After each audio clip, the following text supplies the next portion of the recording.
Al acercarse el 10 de septiembre, que para quienes no saben es el Día Mundial de la Prevención del Suicidio, por ello he decidido realizar el vídeo sobre este tema, a pesar de que YouTube muy probablemente vaya a limitar el alcance de este vídeo. Lo cierto es que siempre ha existido ese miedo a hablar sobre el suicidio, incluso en mi propia experiencia universitaria, y por ello yo decidí formarme en esta especialidad. El suicidio es un problema muy grave que tiene nuestra sociedad, y los problemas nunca se han solucionado evitándolos. Pero también es cierto que no se puede hablar del suicidio de cualquier forma, ya que de forma inadecuada, si se habla del suicidio sí que puede producir un efecto contagio. Lo que hay que hacer es hablar de la forma más adecuada posible. Y en este caso, sí que puede salvar vidas. Por ejemplo, aportar recursos que sean de ayuda para la persona, o información acerca de personas que sí salieron adelante, como en el caso de Kevin Hines.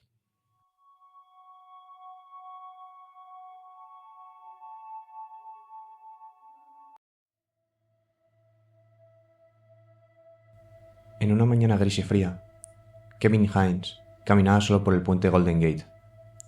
Su mente estaba nublada por un dolor que parecía inabarcable. Cada paso que daba Kevin hacia adelante era una decisión deliberada, una danza mortal con la gravedad que lo llamaba desde las profundidades del océano.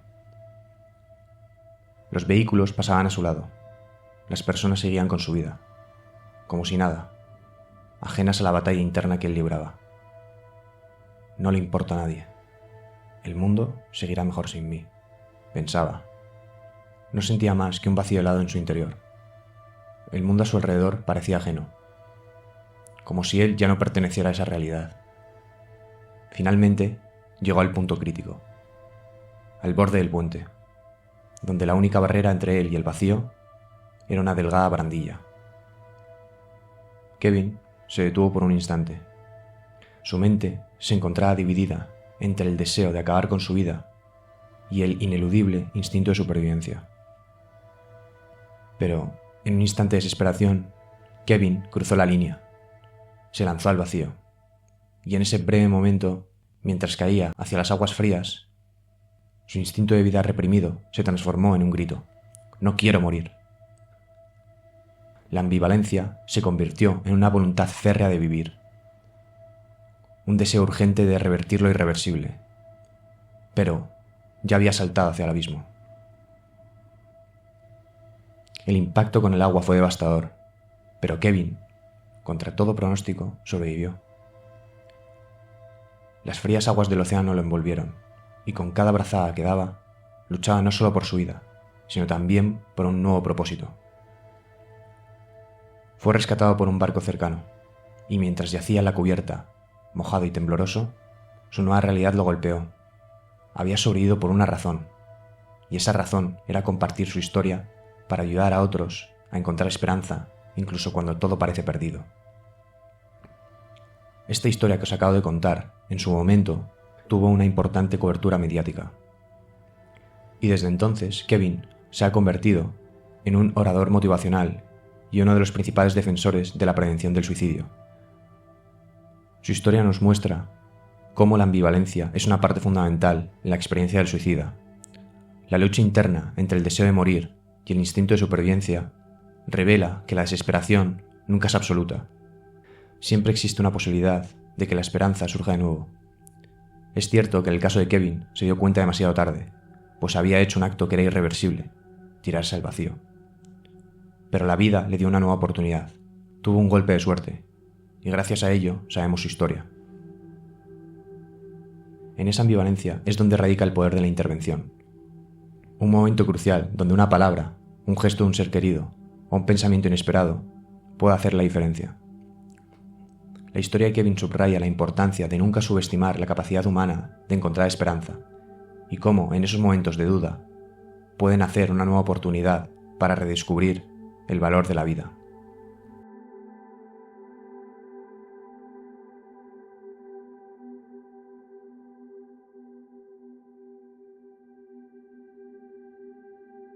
A nivel mundial se estima que al año se suicidan 900.000 personas, pero la OMS advierte que esa cifra probablemente sea mucho mayor, debido a que una gran cantidad de estas muertes no se contabilizan. pudiendo así llegar a superar el 1.000.000 de muertes por suicidio al año. La Universidad de Johns Hopkins, junto con otras muchas asociaciones y universidades, han publicado que el suicidio es la principal causa de muerte externa, por delante de guerras, homicidios o accidentes de tráfico. En España también es la primera causa de muerte no natural. Supone el doble que los accidentes de tráfico y 80 veces más que las muertes por violencia de género. Cada día, 200 personas se intentan quitar la vida en nuestro país, y de esas 200, 10 personas al día se suicidan. Pensémoslo, esto supone que cada 2 horas y media, una persona se suicida en España. A pesar de estas escalofriantes cifras, no se habla del suicidio tanto como se debería, por miedo a producir un efecto contagio. Pero como he dicho anteriormente, lo importante es en cómo se habla. Existen muchos mitos acerca del suicidio. Se piensa que solo por el simple hecho de hablar de ello puede suponer un estímulo para desencadenar un acto suicida, por lo que no es buena idea hablar del tema, y por ello familiares, amigos y, desgraciadamente, profesionales de la salud lo acaban evitando. Pero esto es completamente falso. La mayoría de las personas que han expresado ideación suicida se sienten reconfortadas cuando se les pregunta acerca de ello, ya que generalmente no saben con quién hablar del tema. El simple hecho de hablar de ello tiene un efecto muy reparador. Y si por algún casual tú acabas hablando con algún amigo o familiar sobre el suicidio, es importante que lo hagas sin juzgar, validando sus emociones. El hecho de escuchar, aceptar y respetar cómo se siente el otro no implica que respetes un acto suicida. Se da por hecho que en esto uno siempre debe mostrar firmeza. Pero esto se debe hacer desde el entendimiento, intentando ver el problema desde su perspectiva. Hay que tener en cuenta que, como el caso de Kevin, todo suicida es ambivalente.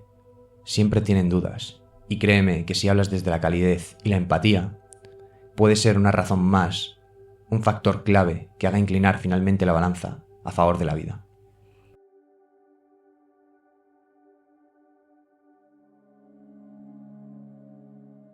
La evaluación de la conducta suicida es un proceso fundamental en el ámbito de la salud mental, ya que permite no solo identificar el riesgo existente, sino también establecer las bases para una intervención adecuada. Un análisis exhaustivo y detallado es crucial para entender las complejidades de cada caso y brindar el apoyo necesario para prevenir actos suicidas. El proceso de evaluación del riesgo suicida comienza con la recolección de datos clave que permiten comprender la situación del paciente de manera integral.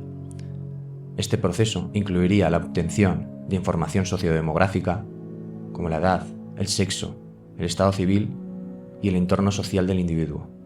Además, se debe investigar el historial médico, prestando especial atención a enfermedades mentales previas, el uso de medicamentos y cualquier intento previo de suicidio, ya que este es considerado el factor que más predice la conducta suicida.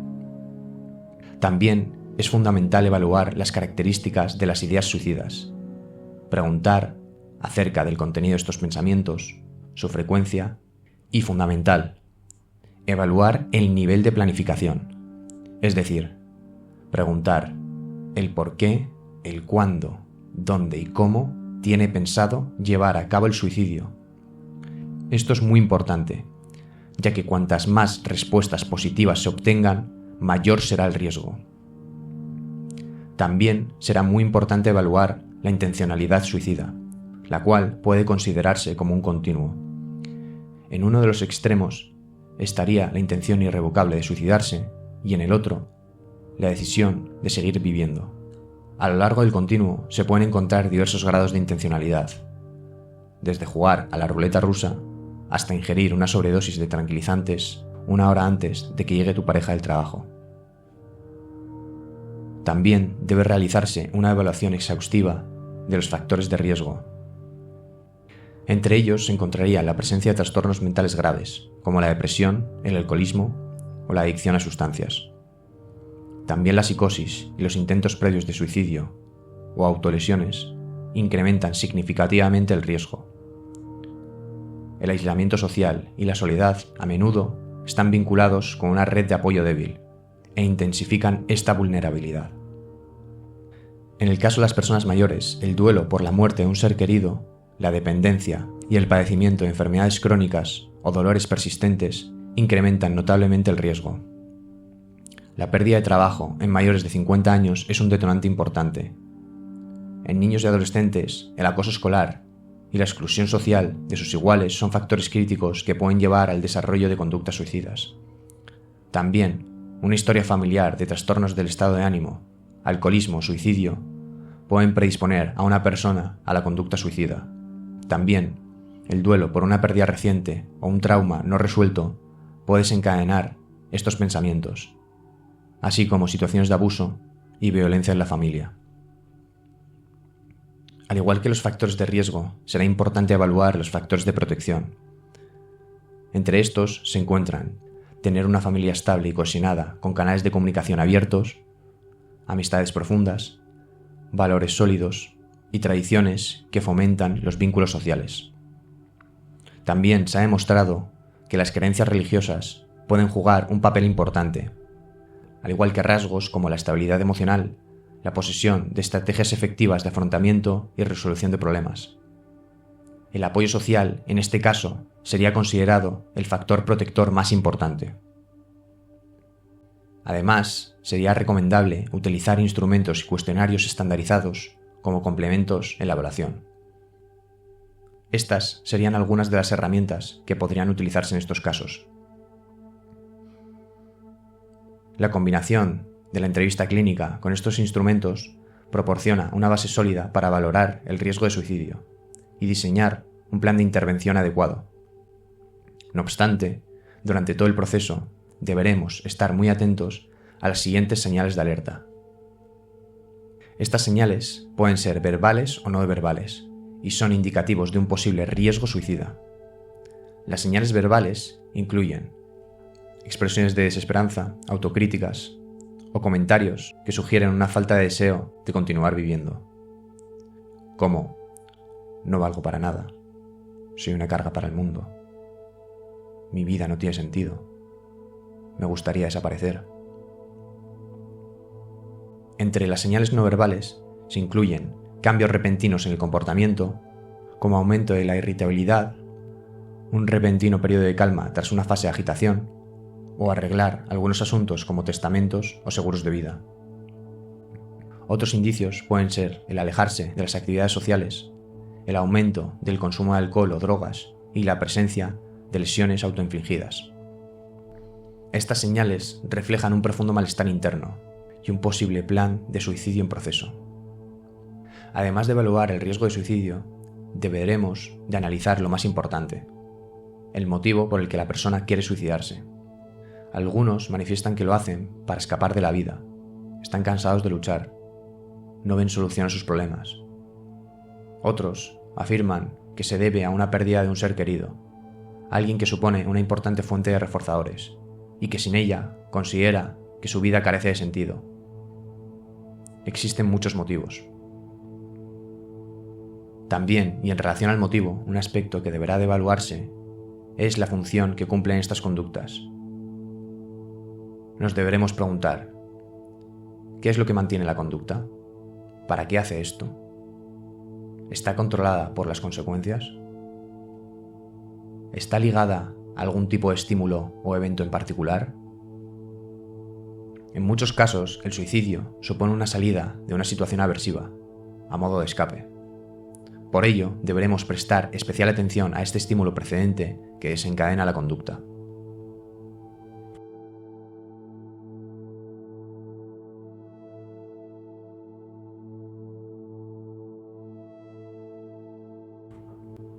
Los últimos metaanálisis han revelado que los tratamientos más eficaces para la ideación y tentativa son la terapia cognitivo-conductual, la terapia cognitiva y la terapia dialéctico-comportamental.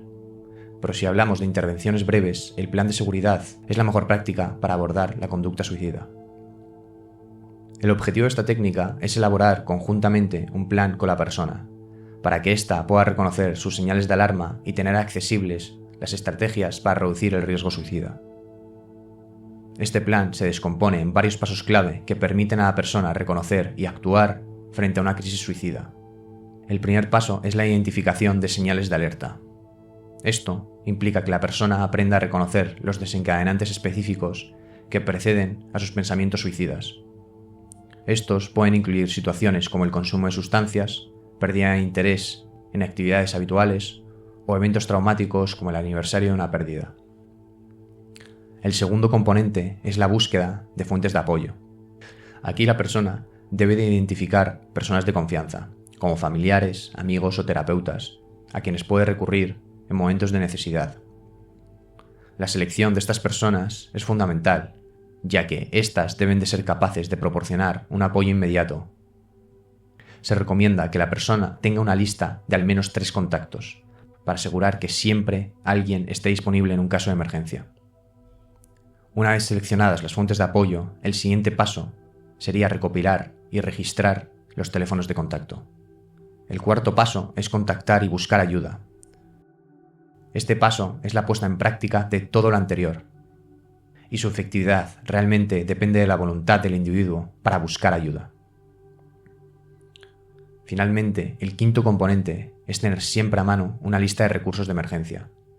Este es el último recurso en caso de que las medidas anteriores no sean suficientes para mitigar la crisis, ya que en el caso de que la persona no pueda seguir el plan de seguridad, se le debe de instruir para que llame inmediatamente al 112, al teléfono de Esperanza, o que acuda a urgencias del hospital más cercano. Este paso asegura que incluso cuando todo lo demás falla, la persona tenga acceso a una ayuda inmediata. Además de la lista de recursos de emergencia, podría ser interesante para el usuario del plan de seguridad tener siempre disponible una serie de pautas de protección adicionales, para que en los momentos que aparezca la ideación suicida, tenga una serie de recordatorios, recursos y estrategias a mano ya desarrolladas y discutidas en las sesiones terapéuticas. En cuanto a las intervenciones de más larga duración, los que presentan un mayor nivel de evidencia en cuanto a su eficacia, como he dicho, son la terapia cognitivo-conductual, la terapia cognitiva y la DBT. Pero en el presente vídeo pasaré a exponer el protocolo para la prevención y actuación frente a la conducta suicida, ya que a diferencia de las 2 terapias adicionales, la DBT centra su estudio en la conducta suicida y es la única que dispone de un protocolo estructurado con evidencia científica. La primera parte del protocolo evalúa el nivel de riesgo suicida, lo cual ya hemos desarrollado anteriormente. Por lo tanto, pasaré a centrarme exclusivamente en las estrategias terapéuticas que utiliza este modelo. Uno de los primeros pasos para manejar el riesgo suicida es tratar el tema de manera directa y sin evasivas. Se debe de evitar expresiones que puedan ser percibidas como enjuiciantes o invalidantes, y en su lugar adoptar una actitud de comprensión genuina. Frases como "entiendo el malestar que esto te está causando" ayudan a validar las emociones del paciente sin reforzar la idea del suicidio como una solución. Además, es esencial ayudar al paciente a identificar y reflexionar sobre las razones que aún le atan a la vida. Y en algunas ocasiones, con pacientes que han tenido tentativas de suicidio previas, de las que finalmente se echaron atrás o se arrepintieron de forma inmediata, habrá que preguntar: ¿por qué te arrepentiste? La persona responderá el motivo que le ató a la vida. Por ejemplo, por miedo al infierno, porque sería malo para mis hijos. Es posible que la propia persona te dé su razón para seguir viva y que existen aspectos de su vida que valora, ya sea una relación importante, responsabilidades hacia otros o incluso deseos y planes futuros. Fomentar esta reflexión puede ser un paso clave para reforzar su conexión con la vida. Como he dicho anteriormente, para entender y abordar la conducta suicida de manera efectiva, es crucial realizar un análisis funcional detallado.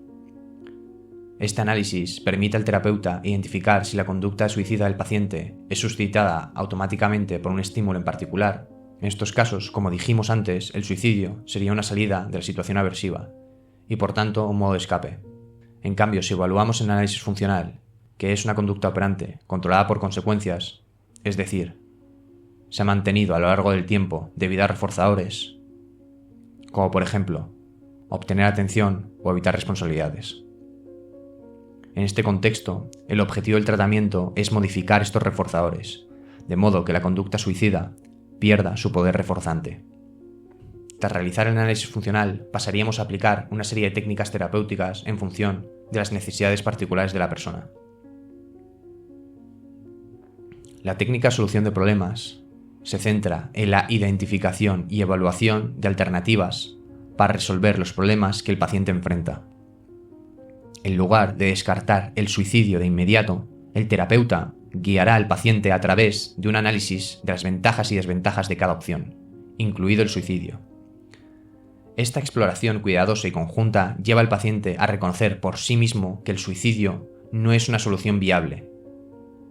De forma similar a cuando se realiza la discusión cognitiva, el objetivo es hacerle ver que sí hay alternativas mejores al suicidio. Un componente crucial del tratamiento es la regulación emocional, que comienza con la aceptación radical y tolerancia al malestar. El terapeuta ayuda al paciente a aceptar aquellas situaciones que están fuera de su control, lo que permite que el paciente se enfoque a cambiar su actitud y respuesta hacia estas situaciones que no se pueden controlar.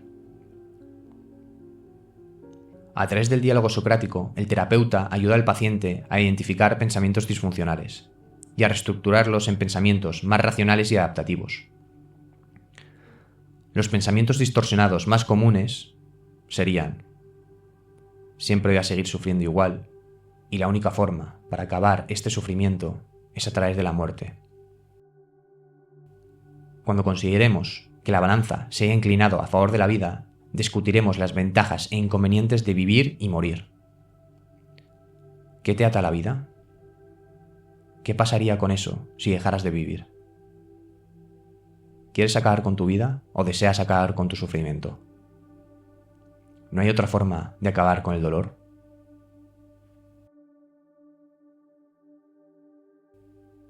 Para reducir el sentimiento de desesperanza, es fundamental potenciar emociones positivas mediante la activación conductual, es decir, reintroduciendo gradualmente en actividades que la persona ha dejado de hacer. A través de pequeñas metas y la celebración de logros, el paciente puede comenzar a reconstruir su autoestima y su conexión con la vida. La preparación para una crisis suicida es un componente esencial del manejo del riesgo. Un plan de acción efectivo debe enfocarse en resolver el problema presente de manera inmediata. Parte de este plan incluye la reducción de la disponibilidad de medios letales y otros factores de riesgo. Aquí entraría el plan de seguridad expuesto anteriormente. El compromiso del paciente y del terapeuta en la implementación de este plan es fundamental. Ambos deben de tener claros sus roles y responsabilidades. Y el terapeuta debe anticipar posibles obstáculos que puedan surgir buscando soluciones alternativas cuando sea necesario. Finalmente, habría que mencionar la importancia de promover la red de apoyo social de la persona. Esto incluye mantener el contacto con el paciente y su entorno, y comunicar también la importancia de la confidencialidad, dejando claro que en situaciones de peligro inminente, el bienestar del paciente es la prioridad, lo que podría implicar involucrar a familiares o amigos cercanos.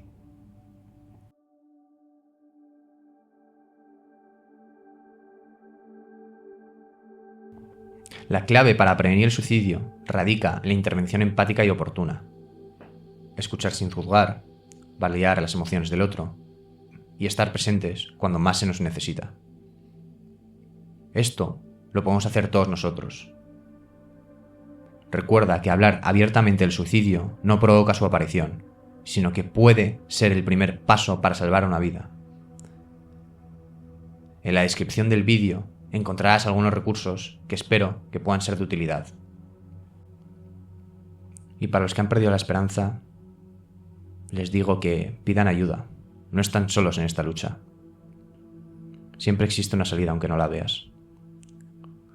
No digas que no puedes. Di que todavía no sabes cómo salir de la situación que atraviesas.